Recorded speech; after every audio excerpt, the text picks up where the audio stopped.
This Everybody who conference will now be recorded. anybody who wasn't able to join this morning can then can do that. Um, so as I said, my name's David Montague, and I'm just going to share my screen with you so that we can actually see the presentation. Just bear with. There we go. You should now be able to see my screen. Can you all see that okay? Good. Okay, so this morning we're going to go through a number of different things. There we go. Okay, so the agenda for today is that we'll look at what are apprenticeships, how are apprenticeships delivered, what is OTX training, Apprenticeships Eportfolio system, so we'll have a look at that, how much commitment is needed, how long will it take to complete, what is EPA, and what will you get out of the apprenticeship, and what else can you get out of the apprenticeship. So this is really all designed so that we give you as much information as we can, so you can make an informed decision. Okay. With these sort of things, if you have a question, then you say just use the chat window, and then we can respond as we go through. Okay. Good. Okay, so what are apprenticeships? Well, these have come a long way, the apprenticeship programs, and now you have over 500 courses available, which covers just about every industry sector that there is in England. With us, it covers England only. There are separate providers and funding available for Wales and Scotland. So the apprenticeships still includes frameworks, and a frameworks is a form of apprenticeships which is designed around a portfolio of evidence only. And the way that works is I would come in and I would say to you, I don't know, next week or next month, I'm going to talk to you about A, B, and C. Here's some learning materials, go away and learn it. And then I would turn up the following month and I would ask you some questions on A, B, and C. And as long as you were able to provide me with some key words, I was then able to sign you off, and at the end of the program, I'd sign it all off and the course was done. It doesn't really add any real value to the business or to you as an individual, because really it's just about parroting. All you're doing is remembering key words.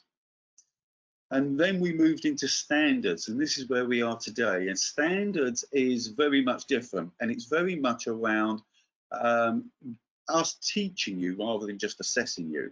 So we actually have to now teach you the knowledge, the skills, and the behaviours within the given subjects. From there, you then need to be able to evidence that your knowledge and understanding of the subject matter, but also how you've then applied that within your work, how you've developed those skills that we've provided you with, and how you've then used the behaviours to be able to bring it all together. And then at the end of the program, you then go through what we call an EPA, and we'll look at that in a little bit later. But the EPA stands for Endpoint Assessment, and it's a separate process designed to be able to make sure that you are undertaking the knowledge, the skills, and the behaviours that you've been taught, and actually applying that within your work. So that really adds value to you as an individual, because you've actually then not just learned something, but you're actually applying it within what you do. But it also brings a better return to the employer, of course, because they're seeing higher levels of skills and knowledge being used within the business. And then we can look at T-levels. T-levels is a new technical skill which is coming into force, and that's being rolled out throughout this year and throughout next year. T-levels are slightly different. So with the apprenticeship standards, whether it be frameworks or standards, it's predominantly 80% sort of work-based learning, and 20% time spent with us. Whereas with the T-levels, it's the opposite way around. So it's 80% academic learning and 20% work-based learning. So whether you have, whoever you are, whatever course you're looking to undertake, every single learner has to be going through functional skills in English, maths, and possibly ICT, depending on which course you're going on. Now, with this, you can become exempt if you already have qualifications within those subject areas. But if not, we then need to put you through English and maths. However, irrespective of whether you become exempt from having to take English and maths exams, you still will have English and maths and ICT embedded in all the learning that we provide. Okay. So again, it's another way of looking at it as value added, really.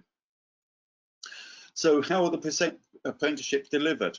Well, especially us at NEMA, we really believe in keeping the employer and the learner in control of what's happening. And so we try to include many different ways of us being able to do this. So, for example, it might include face-to-face, webinar-based training like this, group teaching, masterclasses, and overall, it will probably include a mix of everything. So whether it's including any of these three or four elements, it's all generally done the same sort of way, which means that basically you can either do your learning through written material, through watching videos, or even playing games. Okay. When we say about putting the employer and learner in control, what does that actually really mean? Well, with us, a lot of providers, what they tend to do is say, okay, you've got to go through Unit 1, then Unit 2, then Unit 3, and so on and so forth, all the way through the program. We're a little bit different. So we have some units at the beginning, which is set a standard in place. So because that tends to lay the foundation for the whole program. And then there are some units at the end, which is specifically to coach and mentor you in terms of getting you ready for your EPA, your Endpoint Assessment. But anything in between can be moved around to meet the individual's needs and the organisation's needs. So if things change in the business, we can then help to be proactive in that sense.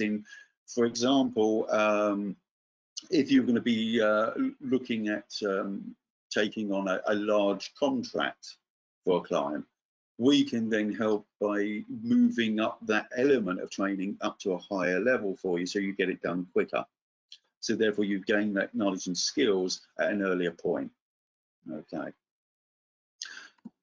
So what is OTJ training that we keep going on about? Well, off-the-job training is really a requirement from ESFA, the Employment Skills Funding Agency. They're the people who actually pay the money, okay? And the requirement is 20% of your contracted hours that should be completed within your working hours. So this means that you've got to be able to evidence that you have spent 20% of your contracted weekly hours on doing anything to do with your learning and development. So it could be any activity which is where you're learning new knowledge or skills or behaviours, or which isn't part of just your normal standard job. So that would include time spent with your learning partner. It would include any time you spend doing CPD activities, so continuous professional development activities. Any time you spend doing research. Anytime you spend shadowing a member of your management team, and basically any other activities where you are learning. So now, as I said earlier, these really do need to be done in your contracted hours. But generally speaking, you'll find that very few learners have difficulty with this. But those that do, once we've then stepped in and then helped them to better understand how they could be completing this, they then catch up very quickly and get it done. And what we found was that on average, over the course of the entire course or the program, come the end where they were supposed to have clocked, say, for example, 400 hours over the period, in many cases, most learners have actually exceeded that. So it's really not a big thing, but it is an important thing. Okay. We then can look at the Apprenticeship Eportfolio system. So our systems are easy to use and easy to access, and we'll have a little look at those in a little bit. Now, with our systems, we are actually in the middle of having an app version also being developed at the moment. So hopefully what we'll then be able to do is allow you guys to then be able to access all the materials, etc., through your phone or iPads, etc. So accessibility is quite important. Again, there are areas for the learner and also for the employer and the apprenticeship mentor or line managers, etc. So we'll go through each of those in a moment, but when it comes to the learner, you have an area where you can upload your work. You can easily see where you are on program and anything that's outstanding. There are prompts on the system which will show you what you need to get done. And it will also give you access to all of our resources. For the employer, again, you'll have the employer login systems, and this is broken down for the apprenticeship mentor or the line manager or both. Some organisations, it's just the line manager. Some organisations, it will be the line manager, but then they have somebody who then takes overall responsibility for all apprentices. So each of those would then have their own login, and you guys can then log in and see exactly where your learner or learners are on the programme, what the feedback is from the tutors, and also see exactly what's left outstanding on the programme. This is also a system which incorporates all the feedback. Now, our feedback is generally very comprehensive and it's usually very developmental. So you'll find that when you get feedback from your learning partners, it's not just, you know, oh, well done you, keep carrying on with the good work.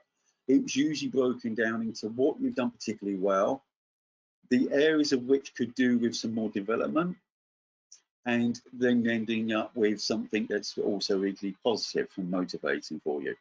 So that way, you, as a learner, you really get to understand what you can do to really push your areas of development. Because when we're teaching you, what we tend to do with apprenticeships, the end outcome is that you can end up with a fail. Clearly, that's not an option anybody wants to consider. A pass, terrific, or a distinction. So what we tend to do is we tend to try to teach our learners on the distinction level.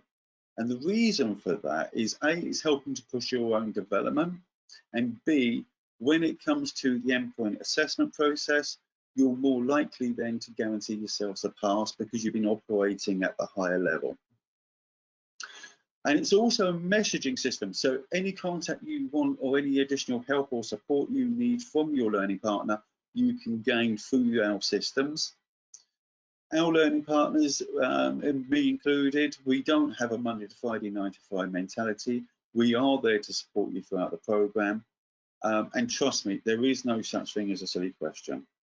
So do feel free in just contacting us and asking for those various questions or for additional support. We can give additional support, we will give additional support, because ultimately our only motivation is seeing you guys to succeed throughout the programme. So what I'm going to do now is just stop the presentation very shortly for now, because I just want to show you the actual systems in play. So this is what the resource section looks like for learners. So as you can see, there are many different areas to our resource bank, and incorporates many different types of materials. The reason for this is because we try to break it down in an easier format for learners so that you can easily access exactly the areas that you want to look at, okay?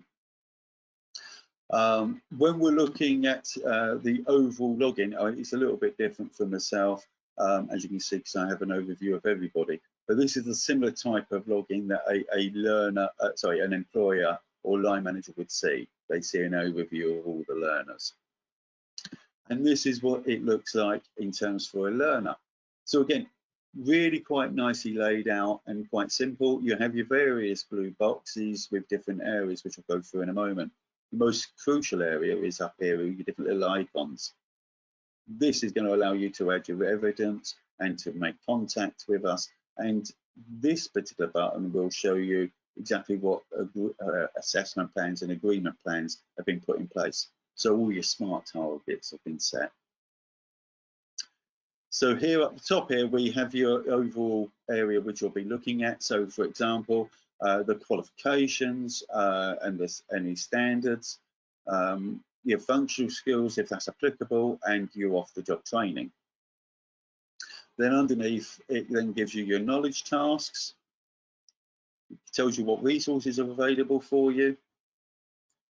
It then goes into giving you an overview of what evidence is in your portfolio, what submissions you've given your learning partner already, the assessment plans. So again, any assessment plans, and one will be created every month for you. This will always be logged here. And this section is again quite important. It gives you your feedback from your assessor or your learning partner. So again, your employer and yourselves can see the feedback, so you can identify exactly how you can then push your development forward. And here we have a box of contact logs. So this is just a list of how we've made contact with you, when we've made contact with you, and what that contact was about. And then underneath there, you've got your key activities. So this will list any activities which is coming up for you, due for you to complete, and it will also show the ones that you've completed. Okay. So that's our systems, which are obviously just a flying overview really, but it gives enough for you to have an idea as to what our portfolio systems look like. So how much commitment is needed? Well, there is a level of commitment needed, of course. You know, ultimately you would be looking to studying a qualification, and as we can appreciate, studying any kind of or completing any kind of qualification takes an element of commitment. In general terms, for the learner, you're looking at approximately 8 hours per week. Now, that sounds like a lot, but you'll be amazed how easy that is accumulated, how quickly that's accumulated throughout the period. And for the employer, we're looking for a commitment of around 1.5 hours per month. So with the new, especially with the new standards, it's very much triangulation between us, the provider, the employer, and the learner. So the 1.5 hours is made up of usually an hour of your time is going to be needed for you to be able to have a review with the learner every month to go through what evidence they've produced and how that's meeting the standards and how it's helping your business. That's a crucial piece of evidence in its own right. And then around half an hour per month is spent usually sort of 10 minutes or so at the beginning or at the start of any of the teaching sessions that we deal with, just for us to all to catch up together to see how things are going and make sure everything is working as it should. And the remainder of the time is done on every other month, where there'll be a formal course review. Okay. How long will it take you to complete? Well, again, you're very much in control as the learner with this. There is a minimum of 12 months and 7 days on program required before the endpoint assessment can take place. I don't know how or why they calculated it to 12 months and 7 days exactly, but that's the criteria from the ESFA. So you can't complete a program in less than that period.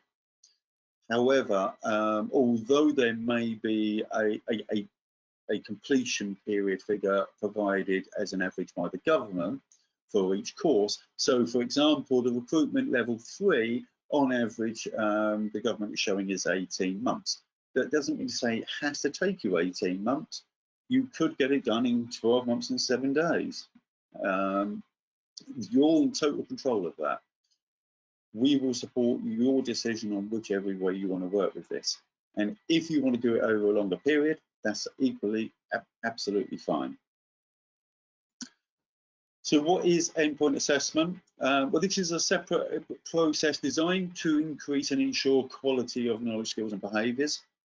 The way this generally works is it's usually fallen into 2 core areas, known as a consultative project and a professional discussion.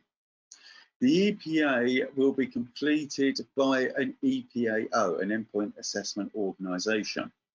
That's an organisation that's separate from us, and that's a requirement from ESFA. It's down to the employer to choose which EPAO they're going to use. We will, of course, help you with that decision in the sense that we will let you know exactly which organisations are available, and in our professional opinions, who we would personally recommend given the experience that we've had. But ultimately, it's the employer's decision. It's not an additional cost for this. Everything is included within the overall cost of the course. And the way it works is that it generally takes around 3 months to get through the endpoint assessment process. And through that 3-month period, we will then be taking off our teaching hats, putting on our coaching and mentoring caps, and we will be then using that time to be able to really build up your skills to be able to deal with that endpoint assessment process, both in terms of the consultative project and also being able to complete the professional discussion. And to give you an idea around this, so with any endpoint assessment plan, there is an agreed level of questions from a question bank. We will go through some of the practice questions with you and get you to a level where you're able to talk at least 5 minutes per question. That way, helping you to secure hopefully at least the pass, if not the distinction. Okay. So that's the endpoint assessment. It's their final decision, the EPAO's final decision, as to whether you pass or whether it's a distinction or whether it needs to be resat. I have to sit here and say to you, at this point, I can honestly say to you that we've never had anybody have to go through a resit. We've had every person go through our processes with 100% success, and 84% actually went through with distinction. So I'm quite confident that we will be able to help any of you guys in getting through the endpoint assessment. So what will you get out of the apprenticeship? Well, again, there was some confusion because with apprenticeships, they tend to use levels. So, for example, the recruitment resourcer level 2, the recruitment with consultant level 3, and so on and so forth. And this is really what you're seeing on screen is how it's really mapped out. So a level 2 would be equivalent to 5 GCSEs. A level 3 would be equivalent to 2 A levels. 4, 5, 6, and 7, depending on how many learning hours are involved and what level it's actually operating at, would be considered to be a foundation degree and above. And generally speaking, level 6 and 7 would normally fit into bachelor's or master's degree. So you really can get effectively your master's degree through an apprenticeship without actually walking out for university with tens of thousands of pounds of debt. So quite a good option as far as I'm concerned. So what else can you get out of the apprenticeship? Well, again, total control for yourself. It's up to you on how you want to develop yourself. So you could do, for example, the same subject at a higher level. You could look at a different subject at a lower level, then going back up. You could do a different subject at the same level. So, for example, you could be looking at moving from, say, recruitment consultant level 3, and then perhaps looking to complete the HR support level 3. Or you could do a different subject at a higher level. So, for again example, you might have completed the level 3 recruitment consultant and then looking to then complete the level 5 in business management. That's also appropriate. Again, all this will be determined by the skill scans that we get you to complete, and that identifies to us whether you are going onto the right program or not. So what else can you get out of the apprenticeship? Well, we have a sister company called Apprenticeship Partners, which I will show you in a moment. And if, for example, Resource Bank hands in a live apprentice with us, you as a company can then also access the additional training through our sister company with a 50% discount. Now, they currently cover 31 courses. They have face-to-face available and also webinar-based training. And all courses count towards CPD activities, and all attendees receive a certificate of completion, which sounds wonderful. But it gets even better because as a company, if you have one single apprentice with us, you can then have up to 10 of your employees attend this particular commercial training and still get that discount. So again, what I'm going to do is just stop that there for a moment. I'm just going to go back and show you. So in terms of face-to-face, the way it works is we generally look to charge £800 per half-day session. So that means if you've got a live apprentice with us, you'll only be charged £400 for up to 10 delegates. Now, if that's not value for money, I really don't know what is. What's included? Well, just about everything. So you get, again, the training presentation. There are a number of different resources available, including templates where they're available. Certificate of completion, of course, and where you also include video and podcast as well. As I said, there are like 31 subjects that's available. Covers just about everything from communication, all the way through to employment law training, all the way through to flexible working, etc., etc. Okay. And then we also have another one, which it's not going to let me go after there. Give me 1 second. Okay, and then we've got webinar training. And webinar training, again, with this, we normally charge £120 per person per course. And so again, with your discount, you'll be able to get that for as little as £90 per delegate per course. So again, still good, very good value for money. Okay, so there is additions as to what you can get out of us in terms of completing the apprenticeship. But ultimately, it's really down to yourselves to decide what you're going to get out of this. And as with anything in life, the more you put into something, the more you're going to get out of it. It's really as simple as that. And finally, this is just some of the companies that we work with currently. So these are the ones that's obviously given us their authority to be able to show their logos. Okay. Okay. So on that basis, I'm going to stop sharing my screen for a minute, and I will unmute you all, and you can then ask any questions that we have. Okay, can you all hear me still? Yeah. Good, excellent. Yeah. Does anybody have any questions for me? That was very thorough, thank you. Yeah, thanks, David. It's welcome. Any questions at all? When you start people, how do you want that to look in terms of if there are multiple people doing the same program? How would that look? Well, again, we try to make things as simple as possible. So a lot of the documentation will be completed prior to the induction. The actual induction can be completed in one group. So we'll do the whole, we'll just spend the time with everybody at the same time.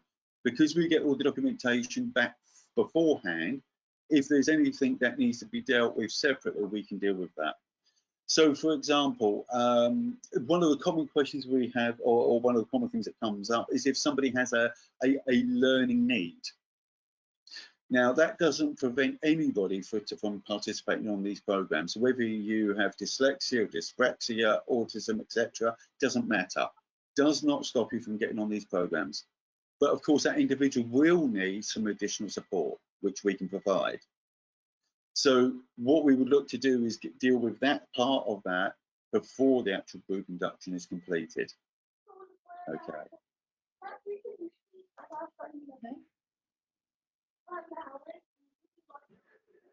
Any other questions? And can that part, in light of where we are with regard to social distancing and everything else, and I get the course content is all online, but the kind of getting us all set up and everything, that can all just be done remotely?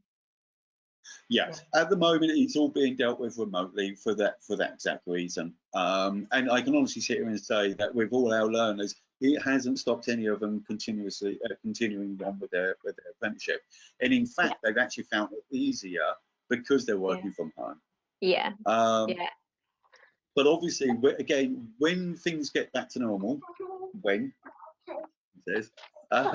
When it does get back to normal, again, I have some learners who only prefer to have the apprenticeship program being delivered on a remote basis, and that's absolutely fine. I have other learners who like to do a mix between the remote and the face-to-face. Again, that's absolutely fine.